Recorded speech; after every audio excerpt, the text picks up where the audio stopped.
Good evening, I'm John Carter. Welcome to Poland Daily.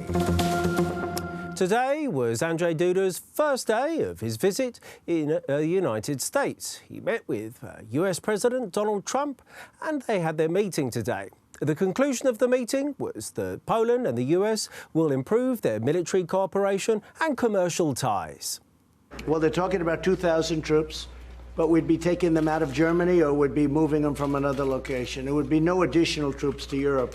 We'd be moving them from another location. As you know, we have 52,000 troops in Germany, and Germany is not living up to what they're supposed to be doing with respect to NATO, and Poland is. I have to congratulate you. Thank you very much. Russia will treat Poland with respect, just like the rest of the world is treating. Poland has really built up a great country. You know, they get hurt, unfortunately, too often, right? Too often. They're in the middle of everything, and when bad things happen, it seems that Poland is always the first one that's in there, and it's unfortunate. No, I hope that Russia and Poland and Germany and everybody's going to get along. That's what I want. I want everybody to get along. I do think that Germany is putting themselves at a tremendous disadvantage when 50, 60, or even 70% of their energy is being supplied by Russia.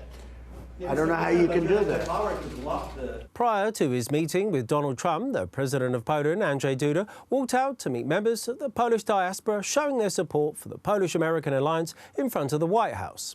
The organisers of the event were the clubs of Gazeta Polska newspaper and other organisations.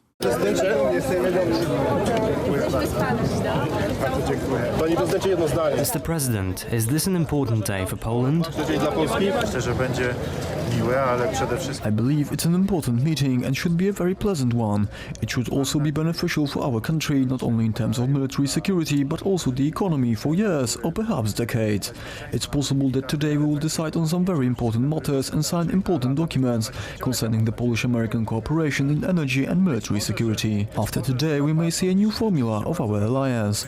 We'll see, the day has just started here in the US. I would like to thank the Polish diaspora for having supported your homeland for so many years, especially when Poland was applying for NATO membership. I'm very grateful for all your hard work. We had a wonderful meeting with Donald Trump even before he was elected president, and he also told me that the majority of the Polish diaspora voted for him, which he will never forget. I believe that our diaspora fulfills its duty by the book. Keep it up. You're doing great. Stay united and strong. Gazeta Wyborcza Daily published Marek Falenta's letter to Jarosław Kaczynski.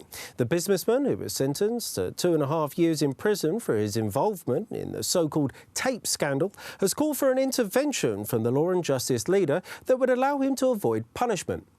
Anita Czerwinska, the ruling party spokesperson, confirmed the arrival of the letter. However, she did announce that the case had not been worked on, considering its bizarre content. Back in 2016, Marek Falenta was sentenced to 2.5 years in prison for ordering the implementation of wiretaps. However, his lawyers tried to keep their client out of prison. Nevertheless, on January 31st this year, the Warsaw Court of Appeals upheld the position of the District Court, which ruled last autumn that Falenta could be imprisoned. When he was due to appear in a penal institution, he escaped to Spain, where he was finally found and deported back to Poland a few days ago. Falenta is currently being monitored full-time in a one-person cell in the Warsaw Służewice investigative prison. Thank you very much for joining me here this evening at Poland Daily. Stay tuned after the break for Poland Daily Business.